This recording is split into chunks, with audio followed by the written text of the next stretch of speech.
Nesta manhã nós vamos dar sequência aos estudos que estamos fazendo sobre os erros do romanismo. E hoje nós vamos examinar a doutrina romanista de intercessão pelos mortos. Então o texto que nós vamos usar como referência.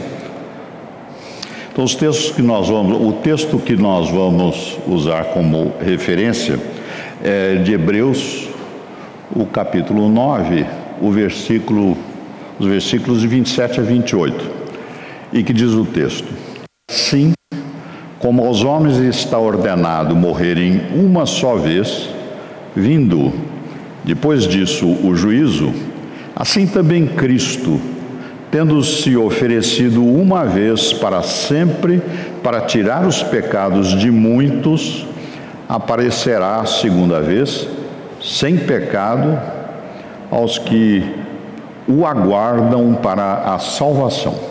Então vamos orar. Deus, nosso Pai, nosso Criador, nosso mantenedor, nosso único Deus, a nossa rocha e, acima de tudo, Senhor Deus, nosso Salvador, redimidos que fomos pelo Teu Filho, nosso Deus, Jesus Cristo, que deu sua vida para a nossa justificação, pagando os nossos pecados para que pudéssemos, Senhor Deus, por esta ação de Jesus Cristo, pelo Teu plano, o plano perfeito da Trindade, podermos nos apresentar, Senhor Deus, perante Ti e para servi-los. E nisto, Senhor Deus, nós Te damos graças, damos glória, e por esta graça maravilhosa, extraordinária que Tu nos dás, conhecendo e sabendo, Senhor Deus, que somente a Ti devemos dar culto, somente a Ti devemos orar, somente a Ti pedirmos que interceda pelas nossas faltas e pelos nossos pecados, e na certeza que, pedindo através do nosso Redentor Jesus Cristo, Tu nos ouve, porque assim nos afirma na Tua revelação. E disso, Senhor Deus, nós nos apresentamos, pedindo que Tu ilumine as nossas mentes para compreendermos a Tua palavra e perdoe os nossos pecados, em nome de Jesus Cristo. Amém. Então, o erro que nós vamos estudar hoje é a intercessão, o erro romanista, é a intercessão pelos mortos. E nós vamos usar a referência, o estudo, a base para analisarmos esse erro romanista. Nós vamos usar essencialmente o catecismo da Igreja Católica, que foi o mais recente. Os catecismos da Igreja Católica usualmente são alterados a cada vez que existe um concílio ou por alguma ação individual do Papa, que pode emitir catecismo por, digamos, vontade própria, ex officio. Mas esse catecismo foi ordenado que fosse, digamos, desenvolvido no Concílio Vaticano II, que se iniciou lá em 1961 e terminou em 65, e para a edição em português ele foi completado em 1992. Então essa é a referência que nós estamos usando, e nós vamos usar durante a nossa discussão os itens 1021, 1022, 30, 31, 32 e 1479, que tem a ver particularmente com o tema que nós vamos tratar hoje. Então, eu fiz uma síntese desses itens do catecismo para explicar o erro, ou para expor o erro de maneira sintética, porque o erro é longo e de muitos elementos, né? Então, diz lá o que nós podemos extrair desses itens. Os fiéis que morrem, e aí vem uma primeira ponto para nós atentarmos. não de todos santificados vão para o purgatório. Já estudamos esse erro crasso do catolicismo romano, que é o estado e processo de santificação por um fogo purificador, até obterem a santidade necessária para entrarem no céu. E nós já examinamos essa questão do purgatório anteriormente, mas nessa hora, digamos, esse elemento de intercessão dos santos, ou intercessão pelos mortos e intercessão que é feita para ele, me parece que foi o elemento gerador de toda essa confusão doutrinária neste capítulo aqui, referente purgatório e intercessão, indulgências, missas, digamos, intercessórias, esmolas, obras de penitência. Toda essa confusão criada aqui pelo catolicismo se iniciou pela intercessão dos mortos, pelos mortos.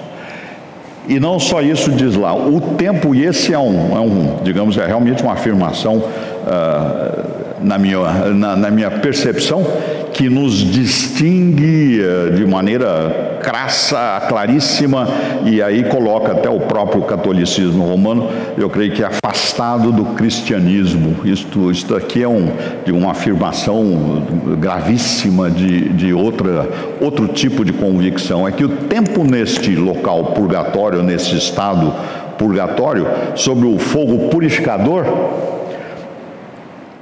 pode ser abreviado por intercessão dos fiéis vivos, dos que estão deste lado da eternidade, através de missas, esmolas, indulgências, obras de penitência e orações. Então essa é uma síntese do erro, que digamos é uma somatória de erros, na realidade não é só um, mas ele tem ali como elemento, eu creio que central e que gerou todos os equívocos, a intercessão pelos mortos. Então, vamos examinar como foi que surgiu esse erro e depois vamos analisar lá a sustentação do erro pelo catolicismo romano, examinando aqueles itens do catecismo e depois as nossas refutações, tanto históricas como bíblicas, que vamos fazer na sequência. Então, a origem do erro. As religiões antigas, como budismo, taoísmo, até mesmo aqui nas Américas, o Azteca, que era uma cultura que existiu eu creio que mais de 2000 anos atrás, até mesmo antes de Cristo, na região do México. Eles também faziam intercessão por mortos, absolutamente pagãos. Absolutamente é que não há absoluto, ou é pagão ou aceita Deus como Senhor, ou se não aceita. Então o paganismo pode ser um paganismo de adoração de um outro Deus, ou paganismo, na minha compreensão, da adoração a si próprio, né? O humanismo, o naturalismo é um paganismo que Deus sou eu, né? Então, dentro desse contexto, tem o hinduísmo, e particularmente no caso que nós estamos estudando, o paganismo europeu da época, das religiões que circundavam e que estavam presentes em toda a Europa e indo pelo Oriente Médio. Então, essas questões aí de intercessão pelos mortos, relacionamento entre vivos e mortos, inclusive comunicação, etc. E como nós sabemos, absolutamente condenado pela instrução divina, que proíbe, digamos, a tentativa ou a intenção de se comunicar com mortos. É bastante frequente, usual, em praticamente todas as religiões pagãs. A Igreja Católica Romana afirma que existem registros de oração por defuntos, né, por mortos, nos túmulos cristãos do século III. Essa afirmação, eu não pude fazer levantamento detalhado de exemplos de lápides, digamos, entrada de túmulos, mas me parece que pelo documento, pelas afirmações dos estudiosos, sim, existia solicitação ou proposição de intercessão e orações pelos mortos. Aí eu já vou colocar sem menção de purgatório. Nos primeiros 100 ou 300 anos da igreja não havia menção disso.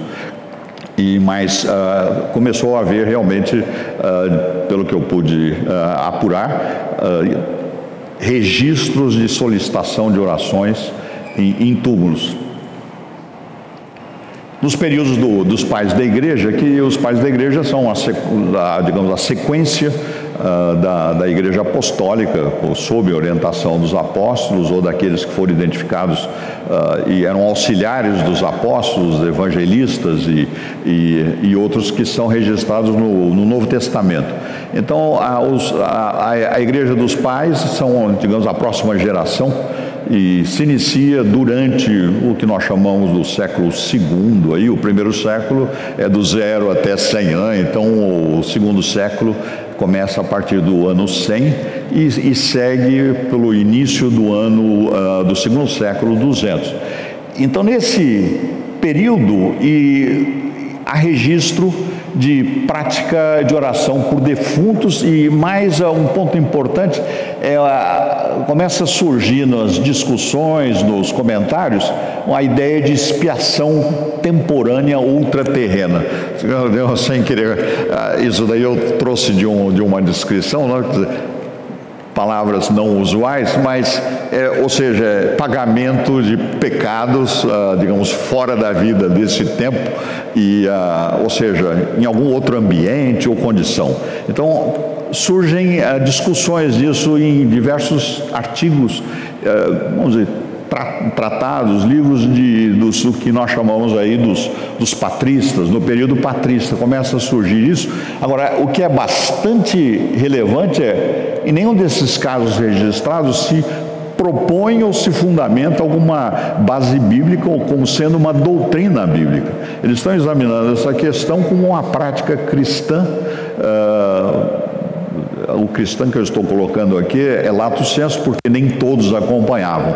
E, inclusive, havia muitas disputas e debates entre, digamos, líderes, pensadores do cristianismo naquela ocasião, entre aqueles que aceitavam ou propunham o exame da questão de intercessão pelos mortos e os que eram contrários, ou seja, não havia unanimidade no assunto. E essa questão foi interessante porque a intercessão pelos mortos só foi regulamentada lá pelo século XIII, ou seja, 1000 anos depois do que nós estamos falando isso. Ou seja, não havia uma posição doutrinária consensual a respeito desse tema, mas o tema estava sendo debatido e havia grupos que praticavam isso. E nos escritos aí, seguindo na sequência, nos próximos séculos, isso até, digamos, em princípio lá, eu creio que foi o Concílio de Florença lá, depois mais tarde eu vou confirmar isso, mas esse tema foi sendo tratado. Perdão. E aí o que eu ponho aqui, sugiro aqui para que vocês ponderem, é que essa praxe reconhecidamente como não bíblica, de fazer intercessão pelos mortos, por defuntos, por grupos da igreja primitiva, me parece ser um primeiro caso claro de contemporização com um comportamento e, nessa contemporização, permissividade e desvio de disciplina. Porque aqui, quando nós, crentes, nos enganamos, nos iludimos ou chegamos a uma conclusão equivocada, um dos benefícios do corpo de Cristo é que nós podemos ser disciplinados, corrigidos pelos próprios irmãos. E aqui nós estamos vendo, me dá a impressão, um desenvolvimento de uma contemporização e uma ausência de uma disciplina cristã no trato desse tema. Então, esse erro incipiente, eu vou chamar de incipiente porque não era uma prática doutrinária nem aceita por todos, ele teve consequências por essa omissão por parte digamos, dos oficiais e da própria igreja, gravíssimas, como nós podemos ver. Então isso eu creio que é o primeiro ensino que nós podemos retirar dessa série, é que não temos autoridade para contemporizar com qualquer tipo de ajuste naquilo que o texto bíblico nos instrui. E veja, irmãos, que digamos, a importância de termos somente a Bíblia como nossa única regra de fé e o texto bíblico como sendo exclusiva orientação a respeito de como devemos adorar a Deus, é porque a oração é parte da adoração, isso é elemento da nossa adoração a Deus. E aqui vemos a ocorrência não generalizada, mas marcante nos primeiros séculos da igreja. Aí no fim do século X, isso é lá o ano 1000 mais ou menos, surge lá em Cluny. Cluny era o maior mosteiro da Europa, isso lá na França, lá na região francesa, e tinha nesse período um abade lá, o chamado de Odilo, que instruía especificamente os seus os participantes, os que participavam dos monges que participavam desse mosteiro, para que orassem pelos mortos. Aí nós vemos mais tarde que no século seguinte, o ano 1000, o século X é 900, mais ou menos, o século XI digamos, o ano 1000, e alguns papas, o Silvestre, o segundo, o João XVII, o Leão IX, eles tornaram obrigatório a praxe de se dedicar um dia para os mortos. Os mortos, no caso aí, são os defuntos fiéis, né? Não os considerados lá como excluídos, já condenados ao inferno pelo catolicismo romano. E eles estabeleceram esse dia como sendo, e foi o dia, mais tarde foi estabelecido dia 2 de novembro, um pouco mais adiante. Aí no século XIII, 200 anos depois, foi estabelecido que era o dia 2 de novembro, o dia dos finados fiéis. Então, digamos, nós, hoje aqui, nossa cultura de origem ibérica, romanista, ela estabelece o dia dos finados. Não, mas digamos, a instrução finados fiéis, porque existe a condição, a separação dos finados condenados, rejeitados, e os fiéis. E nós vamos ver que isso faz parte da estrutura e da comunhão dos santos da Igreja Romana. Aqui nos concílios de Lyon, segundo concílio de Lyon, em 1274, e o de Florença em 1438, e mais tarde o de Trento, que era o da Contra-Reforma, aí eles proclamaram formalmente os dogmas romanistas de purgatório, intercessão em favor dos defuntos, por missas, esmolas, indulgências e penitências e orações. Então, veja, esse equívoco que se introduziu no cristianismo em certos segmentos, lá pelo século II, III, levou 1.200, 1.300 anos para se tornar digamos, uma doutrina ou uma série de doutrinas muitíssimo importantes para o catolicismo romano. O principal formulador, ou seja, para dar ordem e estrutura, digamos, dentro dessa linha de pensamento aqui, foi o Tomás de Aquino. O Tomás de Aquino é considerado como o grande pensador e estruturador do catolicismo romano em toda a sua doutrina. O tomismo como é chamado todo o seu sistema de pensamento, é absolutamente essencial, é o esqueleto com muitos músculos já, e etc. É um homem reconhecidamente inteligentíssimo, muito capaz e digamos, muito hábil no desvio da exegese. Então, as interpretações que ele dava são convincentes, são boa retórica, mas péssimas exegeses do ponto de vista de consistência bíblica. E ele tem toda a igreja romana como seus seguidores, né? Então nós vamos examinar aqui na intercessão dos mortos a defesa desse erro por parte do catolicismo, do romanismo. Nós vamos ver aqueles itens. Aliás, um ponto interessante que eu vou trazer agora e não para mais tarde é que essa adoção, e lembrando aquele primeiro item, que as práticas religiosas no entorno do catolicismo, do cristianismo, usavam com frequência a praxe, e essa até mesmo compreensível do ponto de vista nosso emocional, da nosso desejo do bem daqueles nossos queridos que faleceram, que vieram a morrer. Esse é um sentimento que todos nós provavelmente conhecemos, não é? E mais ainda a nossa preocupação quando nós conhecemos a vida dessas pessoas e nos damos, e temos consciência que pelo nosso discernimento eles não praticavam de maneira, sincera, correta, o cristianismo. Então aí nós nos damos, algumas vezes nos permitimos julgá-los e condená-los à morte eterna, né? Então o desejo de interferir nisso é bastante, eu creio que é reconhecível, nós podemos compreender. E essa prática dessas outras religiões de interceder pelos mortos é algo bastante atraente, dá a impressão que é uma alternativa, né? Que Deus é todo poderoso, ele tem poder sobre tudo, inclusive sobre aqueles que morreram.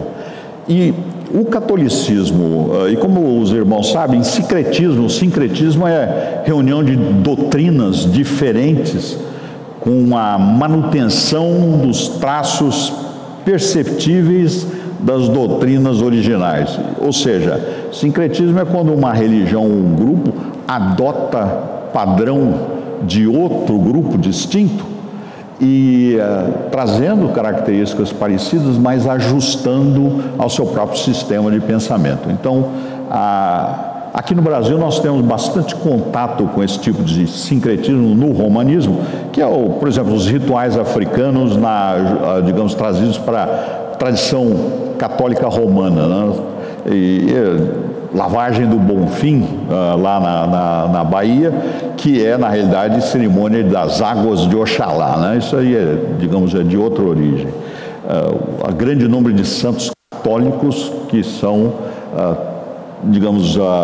representam no candomblé seus próprios ídolos e adoração. O catolicismo romano é histórico praticante de sincretismo. Ele traz frequentemente, em várias regiões que ele tem está atuando em concorrência com outras religiões, ele traz para si e transforma certas práticas pagãs em práticas alteradas para o cristianismo dentro da estrutura, inclusive com um grande auxílio mesmo do Tomás de Aquino, que deu portas de entrada para isso dentro do pensamento católico romano.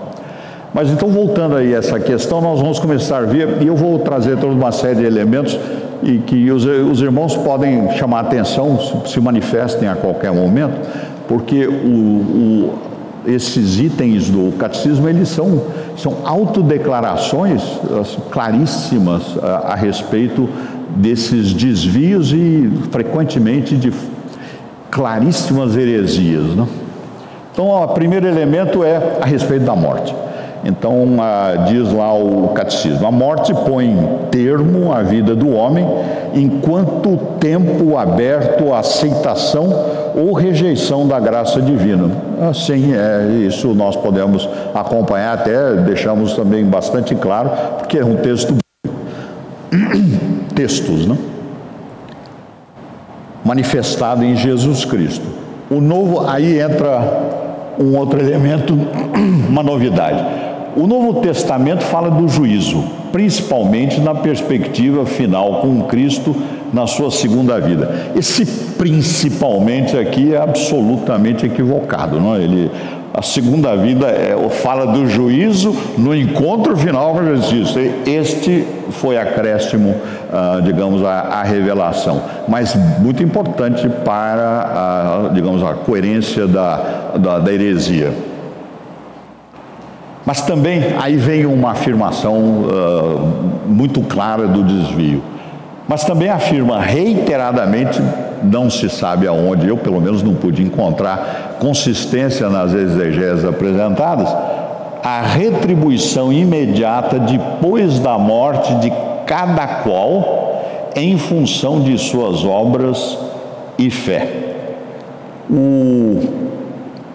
Esse elemento aqui da retribuição imediata depois da morte, o catolicismo chama isso de juízo particular. Então, eles propõem, digamos, dentro do pensamento deles, e dizem lá, eles citam alguns textos, mas a grande base é a tradição. Então, ou seja, isso são por decisões episcopais, clericais, não por sustentação de textos. Mas essa colocação do juízo particular é quando a pessoa morta ela recebe já como eles chamam assim, um juízo preliminar. Então, nesse juízo preliminar, está em função das suas obras e da sua fé. E aí eles usam a parábola do Lázaro e do rico e do Lázaro, e a palavra de Jesus Cristo, digamos, ao bom ladrão.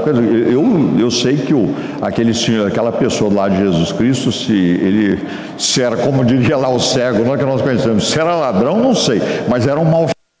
Esse negócio de chamar de que era ladrão ou qualquer outro crime, dava a impressão, o roubo naquela época não tinha condenação de crucificação. Então, roubo não era. O problema lá dele estar na cruz não era de roubo nem de ladroagem lá. Era um caso bem mais grave, que deveria ter envolvido insurreição e morte de pessoas. Então, essa informação aqui também não tem sustentação.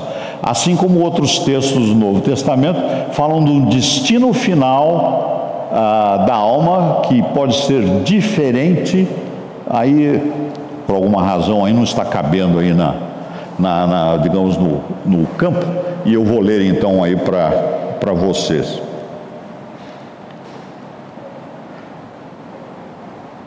Então, mas também afirma reiteradamente a retribuição imediata depois da morte de cada qual em função das suas obras de fé. A parábola do pobre Lázaro e a palavra de Cristo crucificado, digamos, do bom ladrão, assim como outros textos do Novo Testamento falam de um destino final da alma, o qual pode ser diferente para uma e para outras pessoas, que é esse finzinho aqui é para uma e outras pessoas.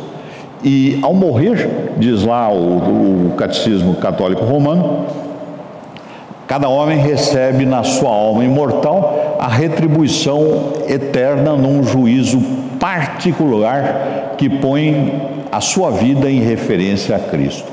E esse juízo particular são possivelmente 3 categorias. Quer através de uma purificação necessária, e aí, se os irmãos podem olhar, eles usam Pedro 4,7 como referência. Se os irmãos virem nisso daí para extrair essa conclusão daí, é necessário muita ginástica mental, sabe? Digamos, muita criatividade mesmo. Se alguém achar, pode ler o texto em voz alta aí? Olha, o fim de todas as coisas está próximo. Sede, portanto, criteriosos e sóbrios havendo as vossas orações. Daí, concluir que existe uma necessidade de purificação, eu achei curiosíssimo, porque isso está curiosíssimo do ponto, digamos, da fraqueza exegética, não é um absurdo, como diz, não tem nada a ver, né? Como diriam os nossos irmãos argentinos lá, então não tem nada a ver uma coisa com outra, e eles usam isso como no catecismo, a referência do catecismo. Então é necessário, sem dúvida nenhuma, para os católicos romanos e pedir esclarecimento para o clero, né? Porque para uma pessoa normalmente esclarecida não dá para tirar essa conclusão. quer para entrar imediatamente na felicidade do céu. Esses daqui são os que já atingiram o grau de purificação suficiente para adentrar no céu. São o que eles são chamados de santos. Então, o elemento principal da justificação e justificativa do catecismo é uma decisão, uma conclusão nesse Concílio Vaticano II, que também determinou a redação desse, e tem lá, no dogma do Lumen Gentio, ou luzes para os gentios, né? E que essa conclusão foi obtida, essa doutrina foi exarada em 1965. Eles não dão outras referências, mas frequentemente aparecem, e eu pus algumas indicações, nem em todos os lugares eu vou mostrar os textos, porque ou estão batizados, se é resolução conciliar ou de Papa, é tradição, entra dentro da categoria de tradição. Então, que o catolicismo romano dá preferência para sustentar toda a sua estrutura doutrinária. Ou, eventualmente, menção de textos bíblicos, em que, frequentemente, com raras exceções, é como nós ouvimos aí, é de grande dificuldade intelectual para uma pessoa poder relacionar causa e efeito, daquela referência. Então, quer para condenar imediatamente, para sempre, os que, receberam esse juízo particular. Aí tem esse texto em Marcos 16, 17, 18, se quiserem ler também. Eu estou fazendo essas duas leituras agora para confirmar a minha conclusão da dificuldade de exegese do romanismo.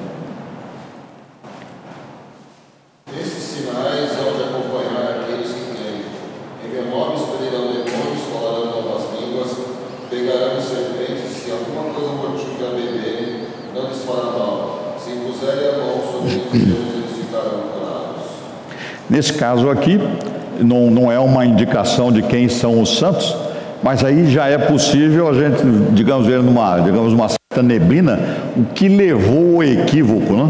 Porque esse texto é um texto bíblico reconhecido, em que, não é encontrado em todos os documentos mais antigos, todavia é reconhecido, dentro da reforma como sendo canônico.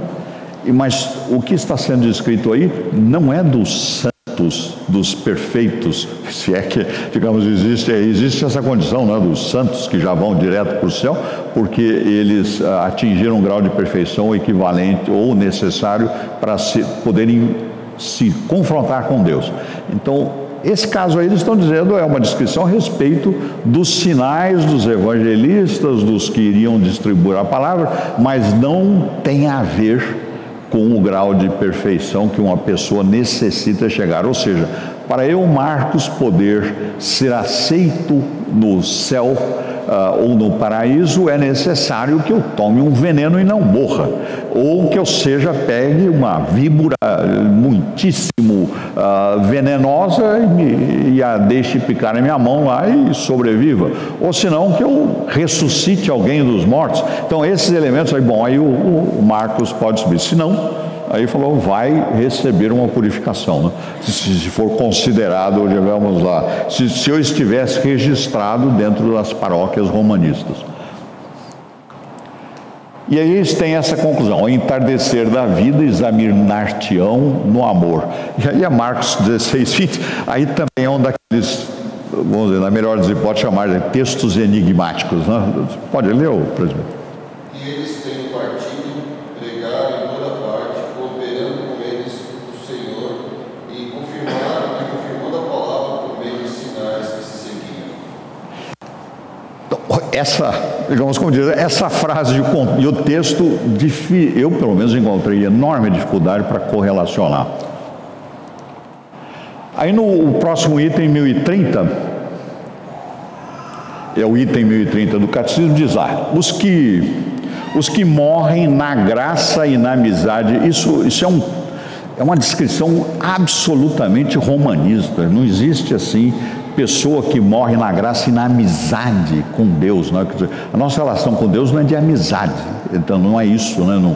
No texto tem, Abraão era amigo, mas era Deus que dizia isso, digamos, essa qualificação aqui, não vejo base cristã, mas os que morrem na graça e na amizade de Deus, mas não de todo purificado, embora seguros da sua salvação eterna, sofrem depois da morte uma purificação, a fim de obterem santidade necessária para entrar no céu. Aqui, nos textos lá do Catecismo, não existe absolutamente nenhuma referência bíblica, e inclusive isso daqui é fruto de decisões conciliares, não é doutrina da tradição de maneira bastante clara, né? Aí, seguindo pelo próximo item, e eu estou trazendo à tona isso porque a intercessão pelos mortos precisa de um purgatório, senão não funciona. A igreja chama purgatório esta purificação final dos eleitos. Os não eleitos já vão diretamente para a sua condenação. Aí, perdão, né, também é certo que nós temos a parábola de Lázaro e do rico, ela é bem indicativa, né, da questão do direcionamento para o Hades, para o Guerrena, digamos, do sofrimento no aguardo do julgamento. Mas definitivamente aquele encaminhamento da alma vamos dizer, daquele que incrédulo, não é julgamento, quer dizer, não há um pré-julgamento, existe a condição da pessoa ter digamos, o benefício da justificação que Jesus Cristo nos dá. Então nós somos levados como Lázaro para, digamos, o seio de Abraão. Estamos lá com Cristo para, digamos, aguardando, como nós vemos em inúmeros textos, particularmente no Apocalipse, a respeito do estado das almas, aguardando, digamos, a conclusão, o dia final, o dia do julgamento de Jesus. Então a igreja, essa purificação final dos eleitos é distinta do castigo dos condenados. E a igreja formulou, isso está no catecismo, a doutrina de fé relativa ao purgatório, sobretudo nos concílios de Florença e de Trento. Sim, existe no concílio de Lyon, se não me falha a memória, que aconteceu lá em 1274, lá no século XIII, o Tomás de Aquino ia participar, eu creio, desse concílio, tinha levado, já apresentado suas teses, tudo mais, estruturas, mas ele morreu no caminho, se não me falha a memória, então ele não participou disso. Mas toda a estrutura de pensamento e doutrinária dele foi levada lá para o concílio, aprovaram todos os elementos, e aí serviu de base para finalizar o pensamento romanista em Trento. Então, seguindo nessas posições aí, a tradição da igreja, isso é a continuação do 1031, a tradição da igreja, referindo-se a textos da Escritura, fala de um fogo purificador. Sim, menciona a respeito de Deus, né? O livro lá de Hebreus nos lembra claramente, digamos, a respeito de que o nosso Deus é um Deus justo, absoluto, e nós devemos temer na nossa desobediência digamos, a justiça divina, que é como um fogo. E nesse concílio lá de Lyon, né, que, digamos, 1274, eles fizeram essa definição mais clara do fogo purificador nessa resolução aí. E, aliás, eu ainda não tinha posto. Dessa resolução não anotei, vamos ver, 1031. Então, a tradição católica foi, que eu vou ler agora desse texto, esse texto foi no concílio de Lyon, lá em 1274, quando eles fizeram essa afirmação. Veja, essa afirmação não é leitura de Mateus 12:32, mas é conclusão lá do concílio. Pelo que diz respeito a certas faltas leves, deve crer-se que existe antes do julgamento, o julgamento bíblico, um fogo purificador, conforme afirma aqui seria a pessoa de Jesus, que é a verdade, quando diz que se alguém proferir uma blasfêmia contra o Espírito Santo, isso não lhe será perdoado nem neste século, nem no século futuro. E lá em Mateus 32 comenta a respeito disso mesmo. Se quiser fazermos a leitura aqui, realmente pecado contra o Espírito Santo não é perdoado. E nós sabemos que pecado contra o Espírito Santo é rejeição da ação do Espírito Santo na nossa transformação de recebimento da vida espiritual. Então, rejeitando isso dentro do plano de Deus, aquelas pessoas que estão nessa condição, eles não têm a salvação. Presbítero. Se alguém proferir alguma palavra contra o Filho do Homem, seria isso perdoado. Mas se alguém falar contra o Espírito Santo, não será isso perdoado, nem neste mundo, nem no porvir. Agora, o que nós vamos ver, essa conclusão final no catecismo, que é fenomenal, fenomenal do ponto de vista aberrante, né? Dessa afirmação podemos deduzir que certas faltas podem ser perdoadas neste mundo e outras no mundo que há de vir. Quer dizer, digamos, do texto de Jesus Cristo, eles tiraram essa doutrina de que é uma absoluta contradição exegética. Então, analisando o texto e analisando a conclusão, nós vemos um conflito intelectual, de raciocínio, realmente fenomenal. E realmente, ou de ponto de vista prático, as pessoas que aceitam essa instrução, são pessoas que estão com uma névoa mental, aí me parece.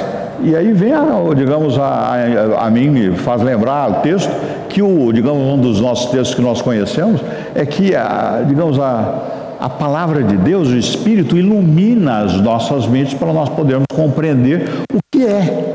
Então, frequentemente nós não conseguimos compreender o que é por uma névoa mental, por uma falha, uma dificuldade mental. Não porque aquilo que é se transforma depois de nós recebermos a ação do Espírito Santo. Nós o evento de Deus, ele não muda por nós sermos crentes transformados ou por nós sermos incrédulos renitentes. Então o evento continua sendo o mesmo, o fato é o mesmo, a nossa compreensão daquilo que nós estamos olhando é que difere. Então aqui posso concluir que, pelo menos o meu discernimento é que, para aceitar essa afirmação, não pode ter sido convertido. Isso, a pessoa está sob uma névoa mental e não está vendo o óbvio, né, para nós, né, que foi tirada essa dificuldade de compreensão.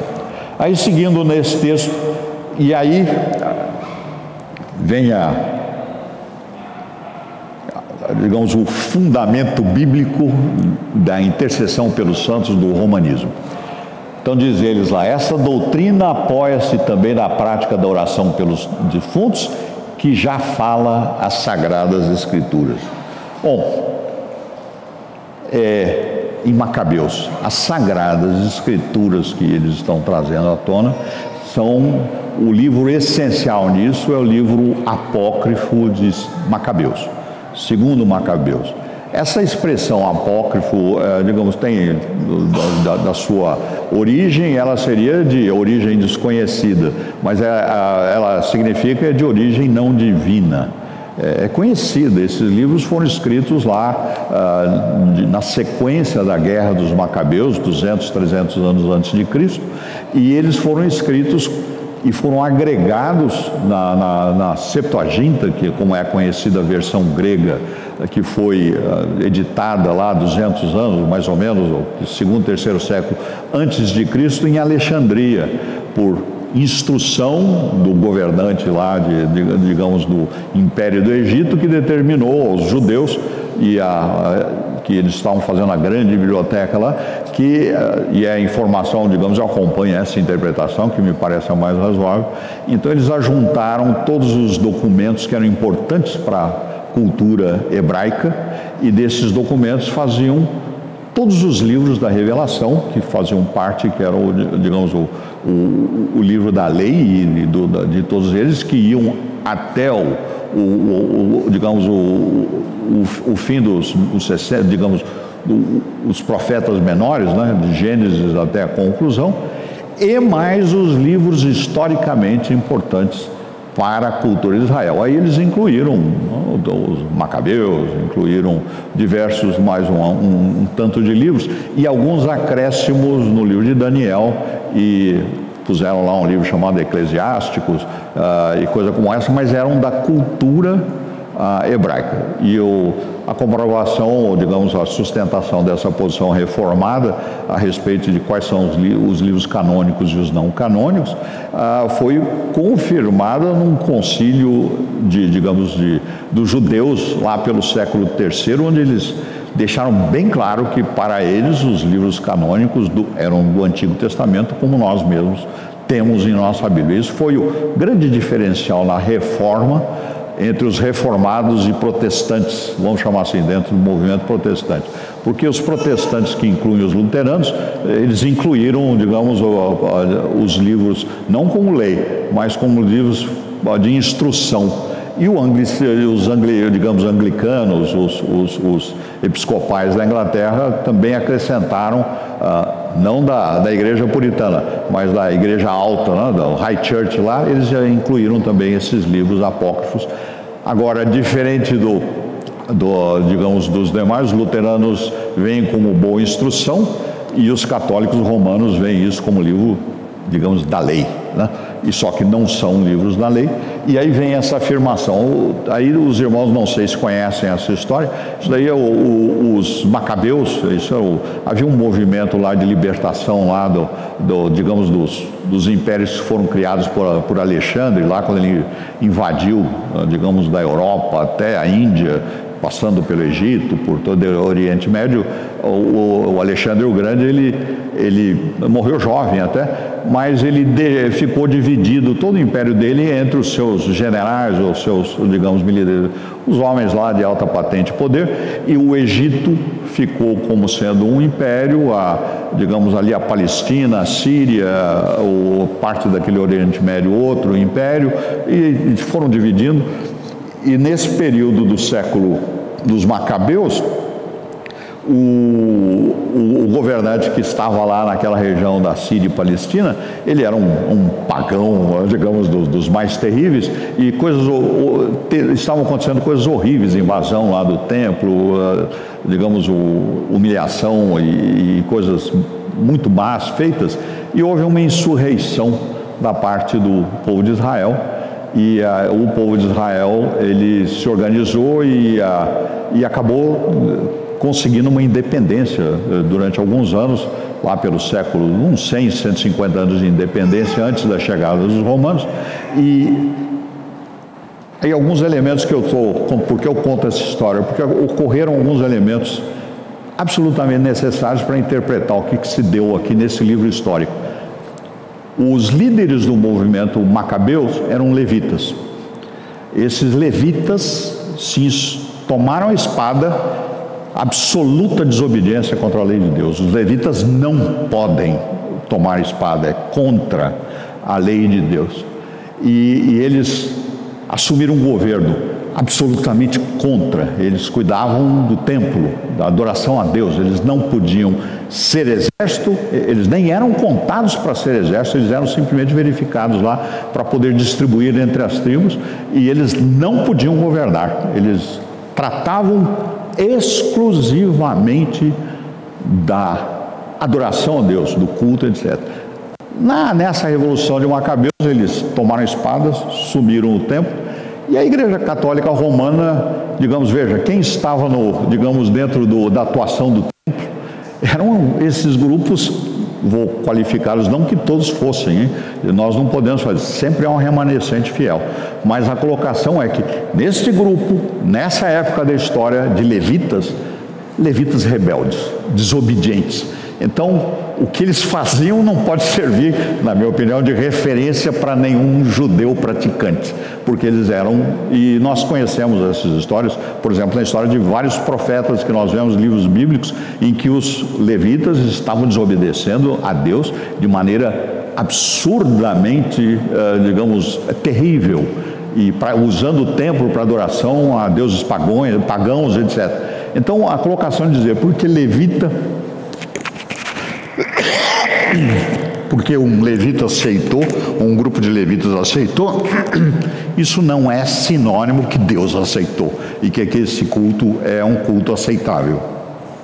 Então nós vemos aqui a história lá, eu vou ler o texto rapidamente para os que não conhecem se familiarizarem com a sustentação essencial para o romanismo desse ponto de vista. Por isso Judas Macabeus pediu... Deixa eu encontrar. Pediu um sacrifício expiatório para que os mortos fossem livres de faltas. E aí está lá nesse texto de Macabeus. Desde os primeiros tempos da igreja, a igreja honrou a memória dos defuntos, oferecendo sufrágios em seu favor, particularmente o sacrifício eucarístico falso. No início da igreja não oferecia nenhum sacrifício eucarístico, faziam orações intercedendo pelos mortos, mas sem nenhum sacrifício, sem nenhuma oferta. Isso daí era o que estava nos túmulos, né, para orar por nós, aquelas questões todas, para que purificados possam chegar à presença beatífica de Deus. Aí a igreja recomenda também esmolas, e aí, perdão, eu me antecipei, o texto de Macabeus vai ficar um pouco à frente, então eu vou voltar lá e digamos, mais adiante vou ler. A igreja recomenda também esmolas, indulgências, as obras de penitência a favor dos defuntos e socorramos-los e façamos comemoração deles. E veja, comemoração dos defuntos, esses são os defuntos santos. Vamos comemorar os defuntos santos, não os defuntos que estão pagando a penalidade no purgatório.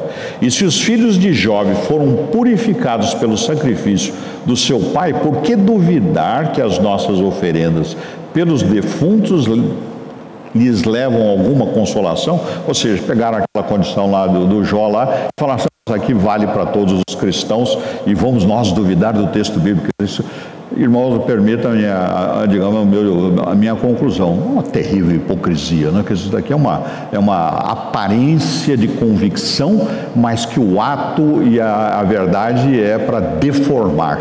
E nesse aspecto eu não estou comentando que nós não possamos ou não devamos pregar o evangelho no romanismo. É absolutamente essencial.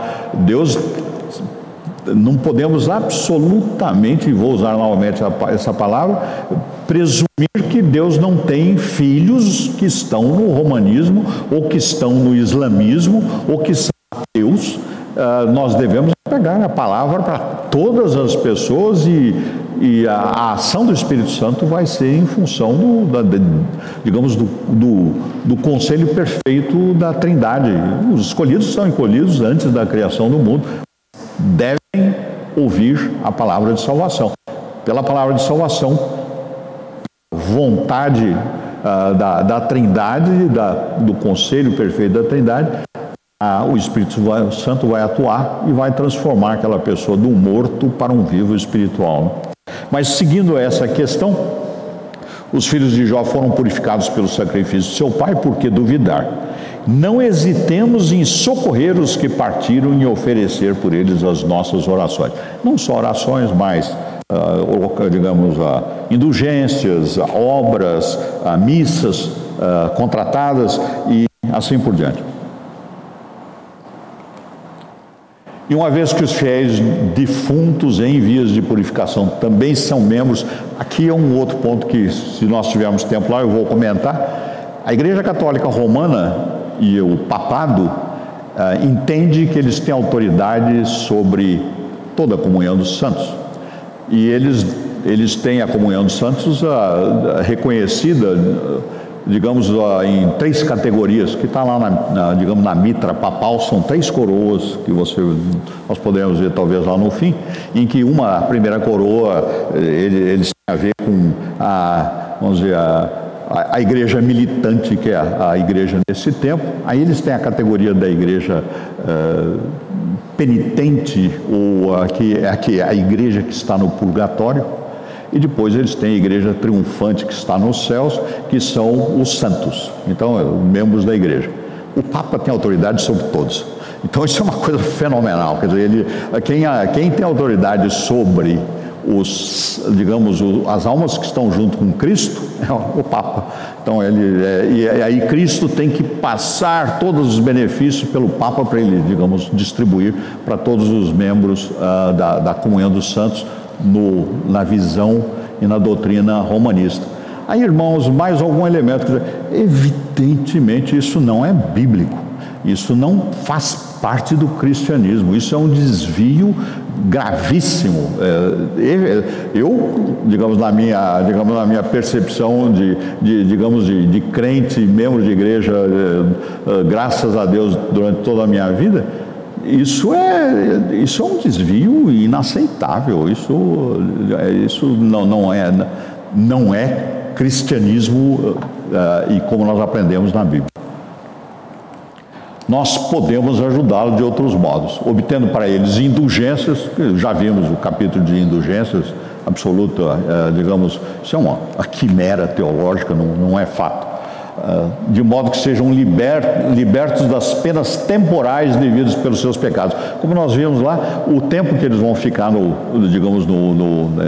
na visão romanista, que eles vão ficar, digamos, no purgatório, é um tempo determinado. O tempo determinado não são 24 horas, nem 48, pode ser alguns milhares, dezenas de milhares de anos. Então, ou seja, incontáveis vezes, digamos, a vida que eles passaram aqui nessa terra. Ou pode ser menos, etc. Isso daquela pena preliminar que receberam também sem fundamento bíblico. E a indulgência que sai do tesouro da igreja, ou seja, é algo que a igreja acumula, que são os benefícios recebidos de todo o sacrifício de Cristo e de todos os santos, que eles colocam lá no baú do tesouro da igreja, que são indulgências, são graças espirituais. A igreja tem autoridade de tirar graça dali, dar para uma pessoa, dar para outra, dar para um terceiro que pede para encaminhar para um quarto. Então a colocação digamos, existe todos esses elementos. A grande, vamos dizer, foi o estopim das 99 teses lá do Lutero, lá foi a venda das indulgências ali no século XVI, né? E aí, agora chegamos lá no texto, e o principal texto bíblico que, na defesa romanista da intercessão pelos mortos, está nesse livro de 2 Macabeus, os versículos de 12 a 36. Então, eu vou ler, digamos, esse texto.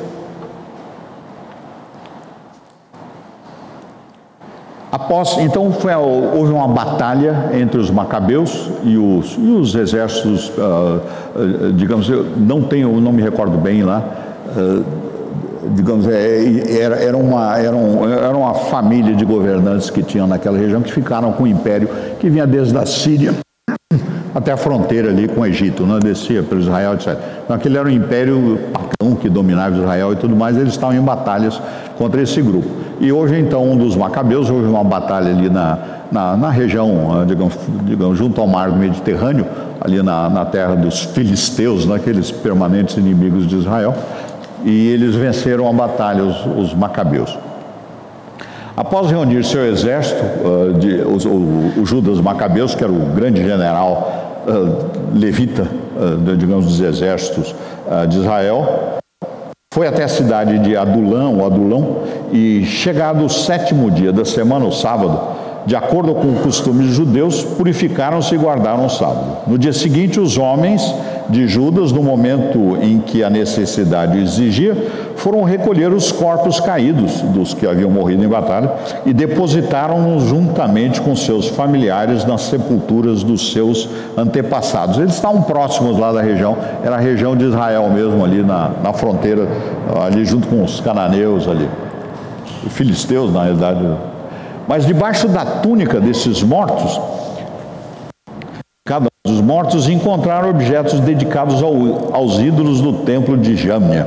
E isso era o deus lá dos inimigos lá dos cananeus filisteus, proibidos pela lei dos judeus. E ficou claro para todos que essa tinha sido a razão de terem tombados.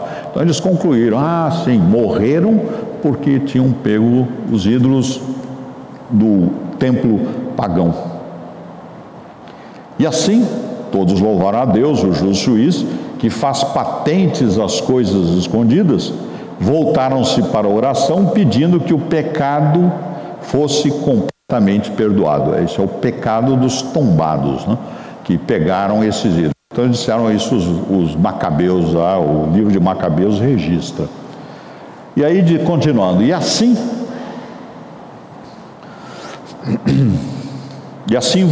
louvaram ao Senhor, o justo juiz, que eu já li esse texto, então vamos seguindo.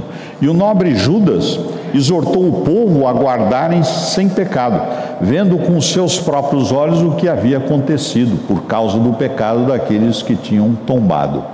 E fez uma coleta entre seus homens, que ascendeu a 2.000 dracmas de prata, um valor bastante alto, que enviou a Jerusalém para pagar a oferta de um sacrifício para tirar pecados. Belo e nobre ato, pois ele pensava na ressurreição dos mortos. Aqui até há de se examinar com bastante cuidado que, digamos, que taxa foi essa que ele pediu, né? Qual é a sustentação, digamos, no livro da lei, né? Que cada um deveria levar a sua própria oferta, né? Então essa colocação de levar ofertas para terceiros, o chefe da família levava para toda a família, isso sim, mas para fazer intercessão por terceiros, isso, digamos, esse é um ponto que eu sugiro que os irmãos examinem, digamos, se encontram sustentação nos livros da lei, né? Então, e aí, voltando aqui, esse nobre ato que, pois, pensava na ressurreição dos mortos. Pois se não esperasse que os mortos que caem ressurgirão de novo, orar a favor deles seria supérfluo. Novamente um salto de raciocínio aqui difícil de acompanhar, né? Quer dizer, realmente falta alguma frase intermediária aí, porque uma coisa aqui não tem a ver com a outra, né? Quer dizer, se esperar que os mortos que caem de novo, se ele não esperasse, orar a favor deles seria supérfluo e inútil.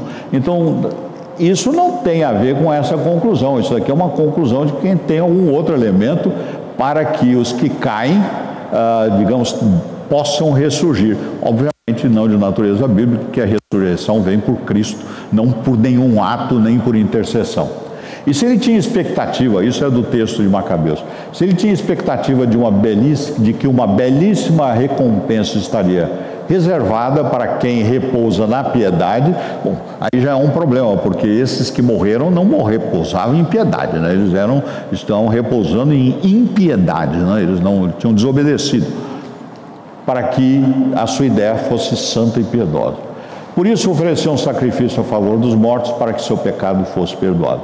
Então, essa é a sustentação fundamental no humanismo para a justificativa de intercessão pelos mortos, através das obras, dos atos, enfim, que eles determinam e recomendam para os seus fiéis. Agora vamos ver aí digamos, a refutação histórica, e é bastante, digamos, eu não trouxe muitos textos, porque ela é bem objetiva, e aí nós começamos, por exemplo, da igreja primitiva. Didaquê foi o primeiro catecismo que, digamos, foi estabelecido para os catecúmenos, que chamavam lá, que eram as pessoas que estavam se preparando para fazer a profissão de fé e para declarar, digamos, aí eles até incluíam o batismo, profissão de fé, para declarar sua fé em Cristo. Então eles eram preparados através digamos, de estudos, e esse daqui, que surgiu lá, foi organizado lá pela igreja cristã, lá pelo primeiro para o segundo século, são em 12 capítulos, eles têm lá 99 itens, vários temas. Os principais, digamos, temas são esses: o caminho da vida e o caminho da morte, a celebração de litúrgica, culto, adoração e todos os elementos que faziam parte da adoração, a vida em comunidade cristã e os fins dos tempos, quer dizer, digamos, a conclusão, a escatologia, né? As coisas que estariam por vir.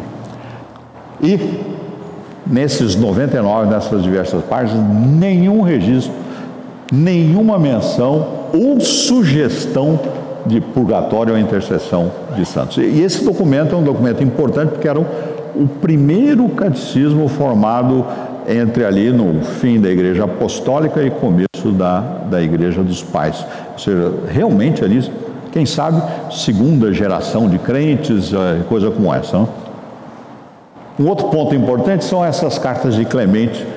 Clemente também foi um indivíduo ali, digamos, do primeiro para o segundo século, digamos, 120, 150, ele escreveu algumas cartas. Ele era reconhecido, era digamos, uma autoridade, era um bispo do ponto de vista lá, presbítero, cuidava lá de igrejas de uma região, e ele mandou algumas cartas, duas na realidade, que eu tenho conhecimento, sobre diversos temas eclesiásticos para a igreja de Corinto, aquela mesma igreja que o Paulo dava tanta atenção e ficou algum tempo ali. E tinha muitos temas eclesiásticos, litúrgicos e, como diz lá, tratava de vários assuntos. Nós lembramos, era uma igreja cheia de desafios, né? E aí continuou tendo os seus desafios, mas continuou tendo a atenção digamos, de homens enviados por Deus para orientar e instruir esse povo. E eles mandavam, então, Clemente, digamos, mandou cartas de instrução, e nessas cartas, que eram bem detalhadas em alguns temas eclesiásticos e particularmente litúrgicos, não há qualquer menção, sugestão de purgatório e intercessão dos santos. Ou seja, isso é o início da igreja, a igreja apostólica e a igreja dos pais. Aí, passando alguns séculos mais tarde, como nós estudamos, digamos, há um tempo atrás, há 2 anos atrás, os valdenses, né? Eu pulei aí, os valdenses são século, ano 1000 mais ou menos, 1200 mais ou menos, entre 1150 até 1200 e pouco, ou seja, século 12 e 13. Eles, em 1184, digamos, os valdenses, que eram chamados lá os pobres de Lyon, lá, como nós vimos, eles foram todos excomungados, e as razões da excomunhão. E veja, o próprio Valdo, ele esteve presente, digamos, no concílio. Ele foi lá, tomou a iniciativa, e ele tinha reconhecimento tal que aceitaram a presença dele, não só a presença, mas ele de um colega, e deram a palavra para ele se defender, apresentou lá a sua função. Mas passado algum tempo, durante o concílio, eles chegaram a essa conclusão, que eles iam excomungar todos os valdenses, porque os valdenses rejeitavam o purgatório, as indulgências, a intercessão pelos mortos. E um dos elementos muito importantes, digamos, considerados também pela excomunhão, é porque os valdenses insistiam em proclamar o Evangelho de Jesus Cristo. E a Igreja Católica Romana daquela época proibia os não autorizados,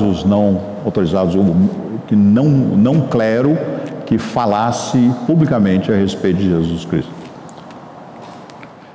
A Reforma. Bom, nós conhecemos da Reforma, Lutero, Calvino, Zwingli, todos os reformadores, eles rejeitaram, por absoluta falta de fundamento bíblico, existência de purgatório ou, por consequência, intercessão em favor dos falecidos, né? E aí o que nós temos, a refutação bíblica do erro, né?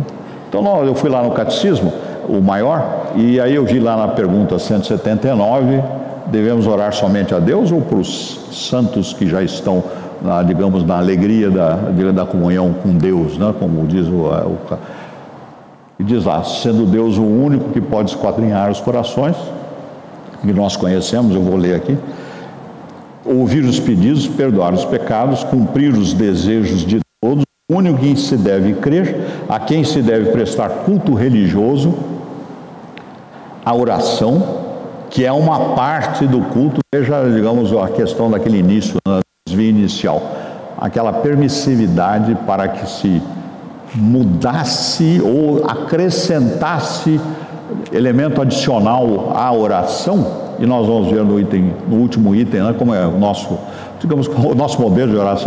Então, a colocação é que aquele erro, digamos, abriu a porta para, digamos, essa quantidade bárbara de desvios que se deu no romanismo. Cumprir os desejos de todos, o único em que se deve crer, a quem se deve prestar culto religioso. A oração é uma parte especial do culto que deve ser oferecida por todos, a ele só e a nenhum outro.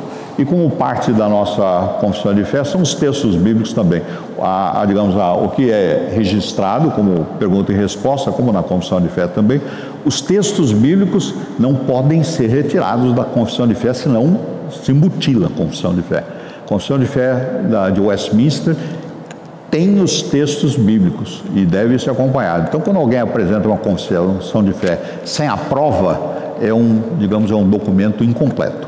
Existem alguns lugares, até mesmo dentro da nossa denominação, que só apresentam confissão de fé, só apresentam catecismo. Não, tem que ser confissão de fé e as justificativas, para ser o documento que nós, crentes de Jesus Cristo presbiterianos, aceitamos. É essencial a inclusão dos textos. E nós temos aqui, por exemplo, se os irmãos quiserem ver, um primeiro texto que fala por exemplo, que trata sobre o item número 1 lá, digamos, sendo Deus o único que pode esquadrinhar, Romanos 8, 27. Se alguém puder achar.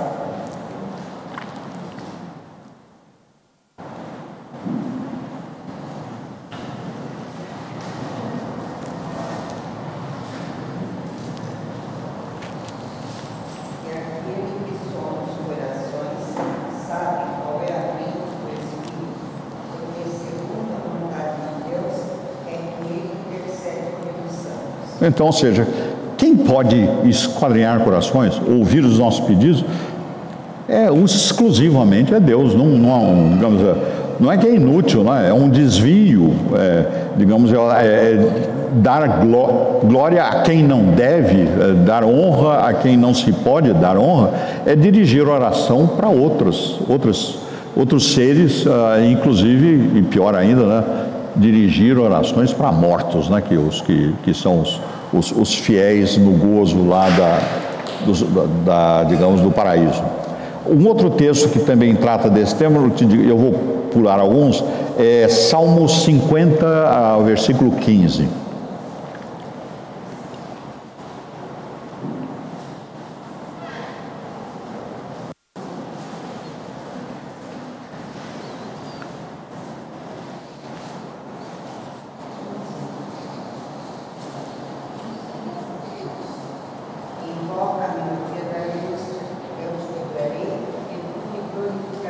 Sim, o único que pode nos livrar ou nos otorgar alguma coisa é o nosso Deus, ninguém mais. E ele nos instrui isso e permite, digamos, a qualificação exaustivamente. Não é um texto de difícil compreensão.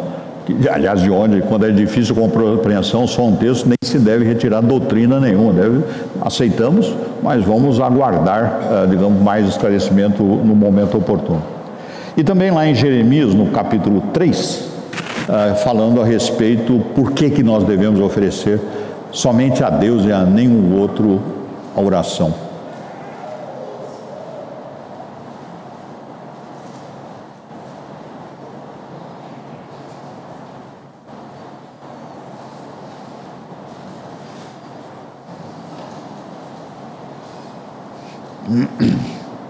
Na verdade, os outeiros não passam de ilusão, nem as energias das montanhas.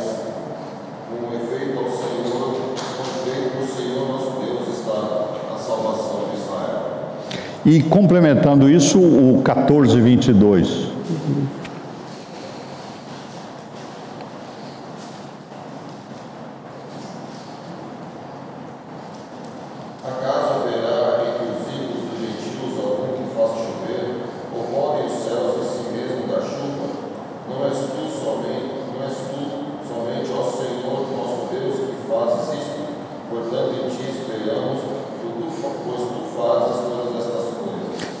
E esses textos aí são, aliás, bem escolhidos pelos nossos irmãos na fé lá no século XVII, né, 1645, etc.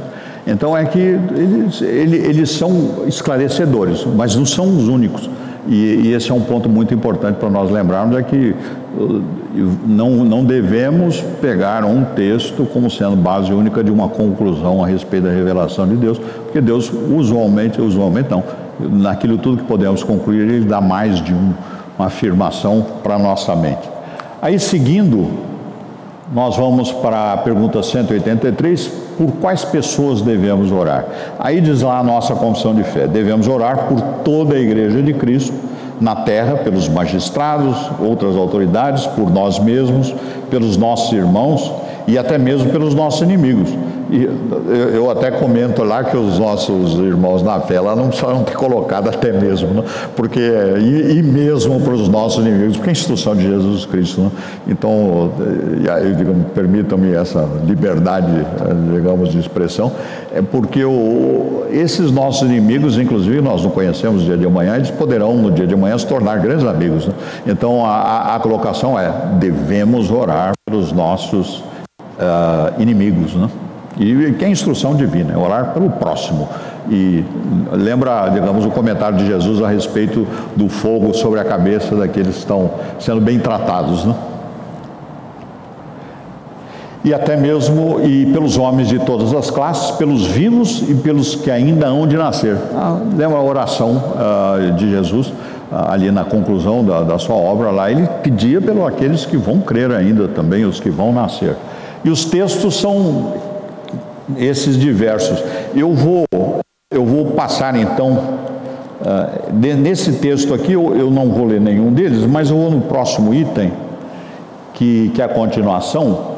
Porém, não devemos orar pelos mortos, nem por aqueles que se sabe terem cometido os pecados para a morte. E aí um texto muito indicativo é 2 Samuel, se alguém puder procurar, os irmãos podem procurar, 2 Samuel capítulo 12, 22 e 23.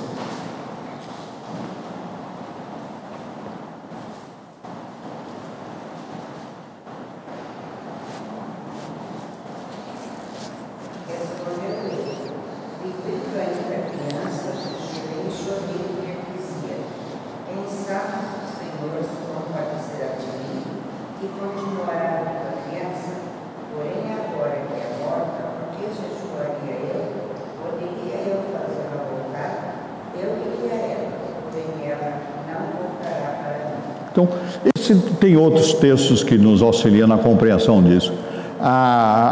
Digamos, o evento da morte na nossa existência, e veja bem, a morte é corpórea, hein? Nós não morremos, não somos extintos no evento da morte. Ela, como nós conhecemos, já estudamos várias vezes, é um fim de capítulo neste lado da eternidade.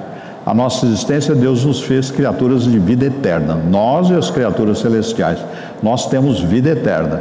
Nós, criaturas humanas, que Deus escolheu para si, nós vamos ter esse corpo com um pecado que vai morrer, a nossa existência vai continuar e nós vamos receber na ressurreição o corpo como o de Cristo. Quer dizer, com consciência nossa, por conhecimento, por revelação de Deus.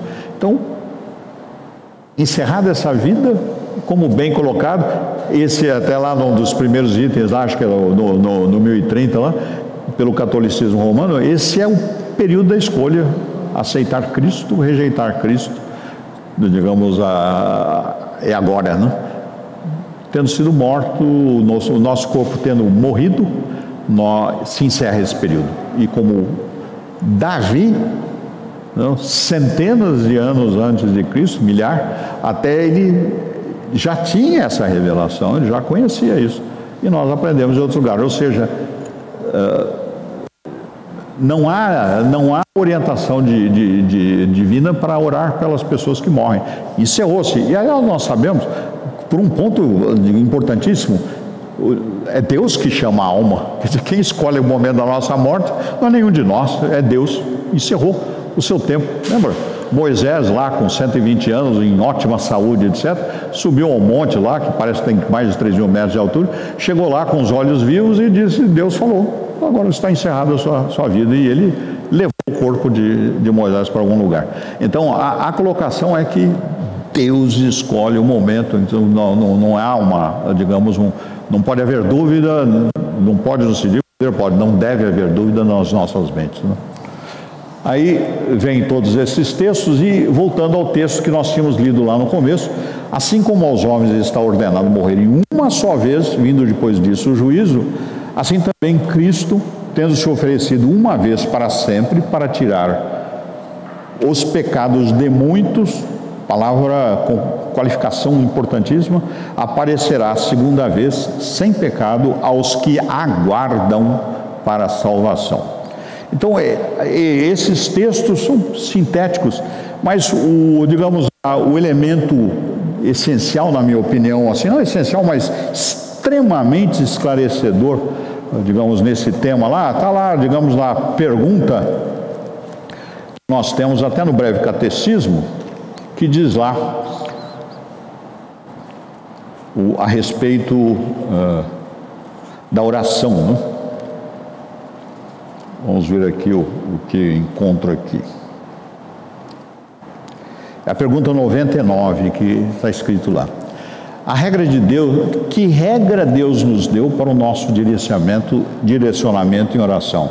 Aí a resposta é, toda a palavra de Deus é útil para nos dirigir em oração, mas a regra especial de direção é aquela da forma da oração que Cristo nos ensinou aos seus discípulos e que geralmente se chama oração dominical. Aí, se os irmãos quiserem encontrar, que já devem conhecer até decor, está lá em Mateus, no capítulo 6, o versículo de 9 a 13, e aí eu faço a leitura. Mateus 6, de 9 a 13. E Jesus Cristo, lá no Sermão do Monte, nos dando instrução. Portanto, vós orareis assim: Pai nosso que estás nos céus, santificado seja o teu nome, venha o teu reino, faça-se a tua vontade, assim na terra como no céu. O pão nosso de cada dia dá-nos hoje, e perdoa-nos as nossas dívidas, assim como nós temos perdoado aos nossos devedores. E não nos deixes cair em tentação, mas livra-nos do mal. Aí, digamos, a conclusão, pois é o teu reino, o poder e a glória para sempre. Veja, digamos, obviamente, como nós sabemos, nenhuma menção de purgatório, nenhuma menção de intercessão de defuntos, mas tem a intercessão por nós, os que estamos neste tempo, nesse século. E o nós aqui não é majestático, é nós, corpo de Cristo, nossos irmãos.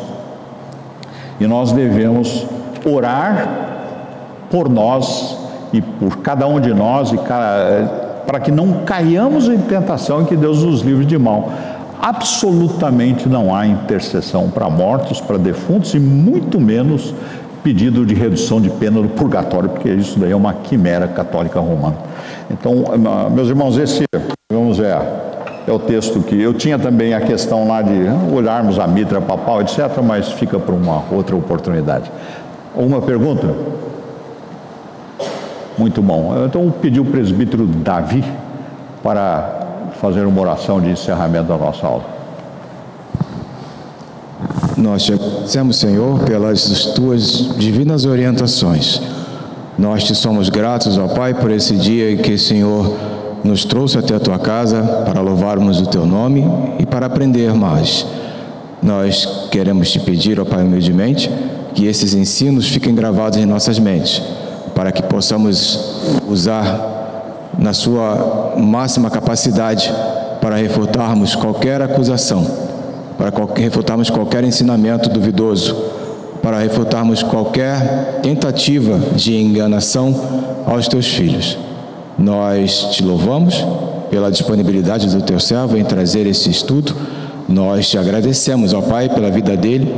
E nesse momento em que nós encerramos o estudo, nós queremos te agradecer pelo aproveitamento que temos. E nesse momento em que vamos nos dirigir para os nossos lares, pedimos a tua proteção no retorno para os nossos lares, para que tenhamos uma tarde em casa e retornemos logo mais para louvar o teu santo nome nesse dia que é dedicado ao teu louvor. Nós te agradecemos mais uma vez, em nome do teu Filho Jesus. Amém.